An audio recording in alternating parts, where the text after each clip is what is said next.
Hi hello ನಮಸ್ಕಾರ. ಸುದ್ದಿ ಸಂತೆ ಡಬಲ್ ಫೈವ್ಗೆ ಸ್ವಾಗತ ಸುಸ್ವಾಗತ. ನಾನು ನಿಮ್ಮ ರವಿ ಬಾನುವಳ್ಳಿ. ನಾನು ನಿಮ್ಮ ಮುಂದೆ ಇವತ್ತು ತರುತ್ತಿರುವ ಸುದ್ದಿ ಯಾವುದು ಅಂದರೆ, ಒಂದು ಕಾಲದ ಬಹುಭಾಷಾ ನಟಿ, 8 ಭಾಷೆಗಳಲ್ಲಿ ತೆಲುಗು, ತಮಿಳು, ಕನ್ನಡ, ಮಲಯಾಳಂ, ಹಿಂದಿ, ಮರಾಠಿ, ಬೆಂಗಾಲಿ, ಪಂಜಾಬಿ ಹೀಗೆ ಅನೇಕ ಭಾಷೆಗಳ 350ಕ್ಕೂ ಹೆಚ್ಚು ಚಿತ್ರಗಳಲ್ಲಿ ಅಭಿನಯಿಸಿ ಭಾರತೀಯ ಚಿತ್ರರಂಗದಲ್ಲೇ ಮೇರು ಪ್ರತಿಭಾವಂತೆ ನಟಿ ಎನಿಸಿಕೊಂಡಿದ್ದ ನಟಿ ಜಯಪ್ರದಾ ಅವರ ಬಗ್ಗೆ 1980-1980ರ ದಶಕದಲ್ಲಿ ಪರಮ ಸುಂದರಿಯಾಗಿದ್ದ ನಟಿ ಜಯಪ್ರದಾ ಅಂದಿನ ಪಡ್ಡೆ ಹುಡುಗರ ನಿದ್ದೆ ಕದ್ದಿದ್ದರು. ಬಾಲಿವುಡ್ ಅಷ್ಟೇ ಅಲ್ಲದೆ ದಕ್ಷಿಣ ಭಾರತದ ಸಿನಿಮಾಗಳ ಮೂಲಕ ಅಪಾರ ಅಭಿಮಾನಿಗಳನ್ನು ಅವರು ಹೊಂದಿದ್ದರು. ಜಯಪ್ರದಾ ಅವರ ವೈಯಕ್ತಿಕ ಜೀವನದಲ್ಲಿ ಏನೆಲ್ಲ ನಡೆದಿದೆ ಎಂದರೆ ನಂಬಲು ಅಸಾಧ್ಯವಾಗುತ್ತದೆ. ಜಯಪ್ರದಾ ತೆಗೆದುಕೊಂಡ ಆ ಒಂದು ತಪ್ಪು ನಿರ್ಧಾರದಿಂದ ಜಯಪ್ರದಾ ಬದುಕೇ ಬರುಡಾಗಿ ಹೋಗಿತ್ತು. ಹಾಗಾದರೆ ಜಯಪ್ರದಾ ಲೈಫಲ್ಲಿ ನಡೆದಿದ್ದಾದರೂ ಏನು ನೋಡೋಣ ಬನ್ನಿ. ಅದಕ್ಕೂ ಮುಂಚೆ ನೀವು ನಮ್ಮ ಚಾನಲ್ಗೆ ಇನ್ನೂ ಸಬ್ಸ್ಕ್ರೈಬ್ ಆಗಿಲ್ಲ ಅಂದರೆ ದಯವಿಟ್ಟು ಸಬ್ಸ್ಕ್ರೈಬ್ ಮಾಡ್ಕೊಳ್ಳಿ. ನಮ್ಮ ವಿಡಿಯೋಗಳಿಗೆ ಲೈಕ್ ನೀಡೋದನ್ನು ಮರೆಯಬೇಡಿ ಮತ್ತು ನಮ್ಮ ಎಲ್ಲ ವಿಡಿಯೋಗಳನ್ನು ವೀಕ್ಷಿಸಲು ಬೆಲ್ ಐಕಾನ್ ಪ್ರೆಸ್ ಮಾಡಿ. ಜಯಪ್ರದಾ ಅವರು ಮೂಲತಃ ಆಂಧ್ರ ಪ್ರದೇಶದ ರಾಜಮಂಡ್ರಿಯವರಾಗಿದ್ದಾರೆ. 1962ರಲ್ಲಿ ಜನಿಸಿದ ಜಯಪ್ರದಾ PUC ವಿದ್ಯಾಭ್ಯಾಸ ಮಾಡಿದ್ದಾರೆ. 15-16ನೇ ವಯಸ್ಸಿನಲ್ಲಿಯೇ ಕ್ಲಾಸಿಕ್ ಡ್ಯಾನ್ಸ್ ಕಲಿತಿದ್ದ ಜಯಪ್ರದಾ ಒಂದು ದಿನ ಕಾಲೇಜಿನ ವಾರ್ಷಿಕೋತ್ಸವದ ಕಾರ್ಯಕ್ರಮದಲ್ಲಿ ಡ್ಯಾನ್ಸ್ ಮಾಡುತ್ತಿದ್ದರು. ಆಗ ಆ ಕಾರ್ಯಕ್ರಮಕ್ಕೆ ಮುಖ್ಯ ಅತಿಥಿಯಾಗಿ ಆಗಮಿಸಿದ್ದ ಚಿತ್ರ ನಿರ್ದೇಶಕ ಎಂ. ಪ್ರಭಾಕರ್ ರೆಡ್ಡಿ ಇವರ ಕಣ್ಣಿಗೆ ಬೀಳುತ್ತಾರೆ. ಉತ್ತಮ ನೃತ್ಯ ಪ್ರದರ್ಶನ ನೀಡಿದ ಜಯಪ್ರದಾರನ್ನು ನೋಡಿ ತಮ್ಮ ತೆಲುಗು ಚಿತ್ರ ಭೂಮಿ ಕೋಸಂ ಚಿತ್ರದಲ್ಲಿ ನಟಿಸಲು ಜಯಪ್ರದಾಗೆ ಅವಕಾಶ ನೀಡುತ್ತಾರೆ. ಆ ಚಿತ್ರ ಯಶಸ್ವಿಯಾಗುತ್ತದೆ. ಅದಾದ ಬಳಿಕ ಮನ್ಮಥ ಲೀಲೆ ಎಂಬ ಚಿತ್ರದಲ್ಲಿ ಅವಕಾಶ ಸಿಗುತ್ತದೆ. ಅದು ಕೂಡ ಯಶಸ್ಸು ಕಾಣುತ್ತದೆ.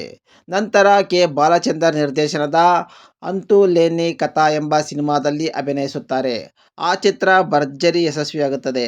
ಅಂದಿನಿಂದ ಹಲವು ಚಿತ್ರಗಳಲ್ಲಿ ಅವಕಾಶ ಗಿಟ್ಟಿಸಿಕೊಂಡ ಜಯಪ್ರದಾ 18ನೇ ವಯಸ್ಸಿನಲ್ಲಿಯೇ ದೊಡ್ಡ ಸ್ಟಾರ್ ನಟಿಯಾಗಿ ಬೆಳೆಯುತ್ತಾರೆ. ಮೂಲತಃ ಆಂಧ್ರ ಪ್ರದೇಶದ ರಾಜಮಂಡ್ರಿಯವರಾದ ಜಯಪ್ರದಾ ಇವರ ತಂದೆ ಕೃಷ್ಣರಾವ್, ತಾಯಿ ನೀಲವೇಣಿ. ಜಯಪ್ರದಾ ಇವರ ಮೊದಲ ಹೆಸರು ಲಲಿತಾರಾಣಿ. ಸಿನಿಮಾ ರಂಗಕ್ಕೆ ಬಂದ ನಂತರ ಇವರ ಹೆಸರು ಜಯಪ್ರದಾ ಎಂದು ಬದಲಾಯಿಸಿಕೊಂಡರು. ಜಯಪ್ರದಾಗೆ ಒಬ್ಬ ಅಣ್ಣ ಕೂಡ ಇದ್ದು ಅವರ ಹೆಸರು ರಾಜ್ ಬಾಬು. ಹಿಂದಿ ಚಿತ್ರಗಳಲ್ಲಿ ರಾಜ್ ಬಾಬು ಅಭಿನಯಿಸಿದ್ದಾರೆ.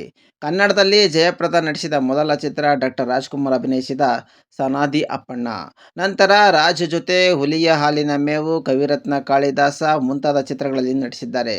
ರಾಜ್ಕುಮಾರ್ ನಟಿಸಿದ ಕೊನೆಯ ಚಿತ್ರ ಶಬ್ದವೇದಿಯಲ್ಲೂ ಕೂಡ ಇವರೇ ನಾಯಕಿಯಾಗಿ ನಟಿಸಿದ್ದಾರೆ. ಸ್ವರ್ಗಂ ಎನ್ನುವ ಹಿಂದಿ ಚಿತ್ರದ ಮೂಲಕ ಜಯಪ್ರದಾ ಬಾಲಿವುಡ್ಗೆ ಪಾದಾರ್ಪಣೆ ಮಾಡಿದರು. ಆಕೆಯ ಮೊದಲ ಚಿತ್ರ ಸ್ವರ್ಗಂ ಚಿತ್ರವು ಭಾರೀ ಹಿಟ್ ಆಗಿತ್ತು. 70-80ರ ದಶಕದಲ್ಲಿ ತೆಲುಗು ಮತ್ತು ಹಿಂದಿ ಚಿತ್ರರಂಗದಲ್ಲಿ ಜಯಪ್ರದಾ ಟಾಪ್ 1 ನಟಿಯಾಗಿದ್ದವರು. ಅಂದಿನ ಕಾಲದಲ್ಲಿ ಸ್ಟಾರ್ ನಟರು ಮತ್ತು ನಿರ್ದೇಶಕರು ಕೂಡ ಜಯಪ್ರದಾ ಜೊತೆ ಕೆಲಸ ಮಾಡಲು ಕಾಯುತ್ತಿದ್ದರು. ಹಿಂದಿಯಲ್ಲಿ ಜಯಪ್ರದಾ ಹಲವು ಸೂಪರ್ ಹಿಟ್ ಚಿತ್ರಗಳನ್ನು ನೀಡಿದ್ದಾರೆ. ರಾಜೇಶ್ ಖನ್ನಾರಿಂದ ರಿಷಿ ಕಪೂರ್ ವರೆಗೂ ಅನೇಕ ನಟರೊಂದಿಗೆ ಕೆಲಸ ಮಾಡಿದ್ದಾರೆ. ನಟಿ ಜಯಪ್ರದಾ ಸ್ಟಾರ್ ನಟಿಯಾಗಿದ್ದ ವೇಳೆ ಹಲವು ಫಿಲ್ಮ್ಫೇರ್ ಪ್ರಶಸ್ತಿ ಮತ್ತು ನಂದಿ ಪ್ರಶಸ್ತಿ ಪಡೆದಿದ್ದಾರೆ. ಜಯಪ್ರದಾ ಅವರು ಮಾಡಿಕೊಂಡ ಎಡವಟ್ಟು ಅವರ ಜೀವನವನ್ನೇ ಹಾಳು ಮಾಡಿಬಿಟ್ಟಿತ್ತು. ಅವರು ಮಾಡಿದ ಎಡವಟ್ಟು ಏನು ಎಂದರೆ ನಿರ್ಮಾಪಕನ ಪ್ರೀತಿಗೆ ಬಿದ್ದಿದ್ದು. ಹೌದು, ಜಯಪ್ರದಾ ಮತ್ತು ನಿರ್ಮಾಪಕ ಶ್ರೀಕಾಂತ್ ನಹಾತಾ ಜೊತೆ ಲಿವಿಂಗ್ ರಿಲೇಷನ್ಶಿಪ್ನಲ್ಲಿ ಇದ್ದರು. ಒಮ್ಮೆ 1985ರಲ್ಲಿ ಜಯಪ್ರದಾ ಮನೆ ಮೇಲೆ IT ಇಲಾಖೆ ದಾಳಿ ನಡೆಸಿತ್ತು. ಆಗ ಏನು ಮಾಡುವುದು ಎಂದು ಜಯಪ್ರದಾ ಅವರಿಗೆ ದಿಕ್ಕೇ ತೋಚಿರಲಿಲ್ಲ. ಆ ಸಮಯದಲ್ಲಿ ನಿರ್ಮಾಪಕ ಶ್ರೀಕಾಂತ್ ನಹಾತ್ ಅವರು ಜಯಪ್ರದಾಗೆ ಸಾಕಷ್ಟು ಸಹಾಯ ಮಾಡಿದ್ದರು. ನಂತರ ಜಯಪ್ರದಾ ಮತ್ತು ಶ್ರೀಕಾಂತ್ ನಹಾತ್ ಬಹಳ ಸ್ನೇಹಿತರಾಗಿದ್ದರು. ಆನಂತರ ಅದು ಕ್ರಮೇಣ ಪ್ರೀತಿಯಾಗಿ ಬದಲಾಯಿತು. ಆದರೆ ಶ್ರೀಕಾಂತ್ ನಹಾತಾಗೆ ಆಗಲೇ ಮದುವೆಯಾಗಿ 3 ಮಕ್ಕಳಿದ್ದರು. ಆ ವಿಷಯ ತಿಳಿದಿದ್ದರೂ ಜಯಪ್ರದಾ ನಿರ್ಮಾಪಕನ ಜೊತೆ ಪ್ರೀತಿಯಲ್ಲಿ ಮುಳುಗಿ ಹೋಗಿದ್ದರು. ಶ್ರೀಕಾಂತ್ ಜೊತೆ ಡೇಟಿಂಗ್ ಮಾಡ್ತಿದ್ದ ಜಯಪ್ರದಾ ಹಲವು ಸಿನಿಮಾಗಳ ಆಫರ್ಗಳನ್ನು ಒಪ್ಪಿಕೊಳ್ಳಲಿಲ್ಲ. ಶ್ರೀಕಾಂತ್ ಜೊತೆ ಲಿವ್ ಇನ್ ರಿಲೇಷನ್ಶಿಪ್ ಹೊಂದಿದ್ದರು ಮತ್ತು ಇಬ್ಬರೂ ರಹಸ್ಯವಾಗಿ ಮದುವೆಯಾಗಿದ್ದರು ಎಂಬ ವದಂತಿಗಳು ಆಗ ಹರಿದಾಡಿದ್ದವು. ಆದರೆ ಇಬ್ಬರ ಸಂಬಂಧ ಹೆಚ್ಚು ಕಾಲ ಉಳಿಯಲಿಲ್ಲ. ಇಬ್ಬರ ನಡುವೆ ಭಿನ್ನಾಭಿಪ್ರಾಯ ಶುರುವಾಯಿತು. ಬಳಿಕ ಜಯಪ್ರದಾ ನಿರ್ಮಾಪಕ ಶ್ರೀಕಾಂತ್ ಅವರ ಮನೆ ಬಿಟ್ಟು ಬೇರೆ ಮನೆಯಲ್ಲಿ ವಾಸವಾಗಿದ್ದರು. ಸೀಕ್ರೆಟ್ ಆಗಿ ಜಯಪ್ರದಾ ಮತ್ತು ಶ್ರೀಕಾಂತ್ ಮದುವೆಯಾಗಿದ್ದು ನಿಜ ಅನ್ನುವುದು ಖಾತ್ರಿಯಾಗಿತ್ತು. ಸ್ವತಃ ಜಯಪ್ರದಾ ಅದನ್ನು ಬಹಿರಂಗಪಡಿಸಿದ್ದರು. ಆದರೆ ಈ ಜೋಡಿಗೆ ಮಕ್ಕಳಿರಲಿಲ್ಲ. ಶ್ರೀಕಾಂತ್ ನಹತಾಗೆ ಮದುವೆಯಾಗಿ 3 ಮಕ್ಕಳಿದ್ದರು. ಹೀಗಾಗಿ ಜಯಪ್ರದಾ ಅವರಿಂದ ಶ್ರೀಕಾಂತ್ ಮಗುವನ್ನು ಬಯಸಿರಲಿಲ್ಲ ಎಂದು ಹತ್ತಿರದಿಂದ ಬಲ್ಲವರು ಬಹಿರಂಗಪಡಿಸಿದ್ದರು. ಆನಂತರ ಜಯಪ್ರದಾ ತನ್ನ ಸಹೋದರಿಯ ಮಗನನ್ನು ದತ್ತು ತೆಗೆದುಕೊಂಡು ತಮ್ಮ ಮನೆಯಲ್ಲೇ ಓದಿಸಿ ಬೆಳೆಸಿ ಮದುವೆ ಕೂಡ ಮಾಡಿದ್ದರು ಎಂದು ಹೇಳಲಾಗುತ್ತಿದೆ. ಅಂದು ನಿರ್ಮಾಪಕನ ಜೊತೆಗಿನ ಲವ್ ಅಫೇರ್‌ನಿಂದ ನಟಿಗೆ ಸಿನಿಮಾಗಳಲ್ಲಿ ಅವಕಾಶಗಳು ಬಹಳ ಕಡಿಮೆ ಆಗಿದ್ದವು. ಆ ಒಂದು ತಪ್ಪಿನಿಂದ ನಟಿ ಇಂದಿಗೂ ಒಬ್ಬಂಟಿಯಾಗಿ ಬದುಕು ನಡೆಸುತ್ತಿದ್ದಾರೆ. ಆ ಪ್ರೇಮ ಪ್ರಕರಣ ಪಬ್ಲಿಕ್ ಆದ ಬಳಿಕ ಜಯಪ್ರದಾಗೆ ಸಿನಿಮಾ ಆಫರ್ ಕಡಿಮೆಯಾಗಿ ಅಲ್ಲೊಂದು ಇಲ್ಲೊಂದು ಸಿನಿಮಾಗಳಲ್ಲಿ ಅವಕಾಶ ಸಿಗುತ್ತಿತ್ತು. ಅವರ ಸಿನಿ ಕೆರಿಯರ್ ಮುಗಿದು ಹೋಗಿತ್ತು. ಆಗ ನಟಿ ಜಯಪ್ರದಾಗೆ ಆಂಧ್ರದ ಎನ್‌ಟಿಆರ್ ನಂಟು ಬೆಳೆದು ರಾಜಕೀಯಕ್ಕೆ ಬಂದು ತೆಲುಗು ದೇಶಂ ಪಕ್ಷ ಸೇರಿದ್ದರು. ತೆಲುಗು ದೇಶಂ ಪಕ್ಷದ ಮಹಿಳಾ ಅಧ್ಯಕ್ಷರಾಗಿ ಆಯ್ಕೆಯಾಗಿ ಕೆಲಸ ಮಾಡಿ ನಂತರ ರಾಜ್ಯಸಭೆಗೆ ಆಯ್ಕೆಯಾಗಿ ರಾಜ್ಯಸಭಾ ಸದಸ್ಯರಾಗಿ ಕೆಲಸ ಮಾಡುತ್ತಾರೆ.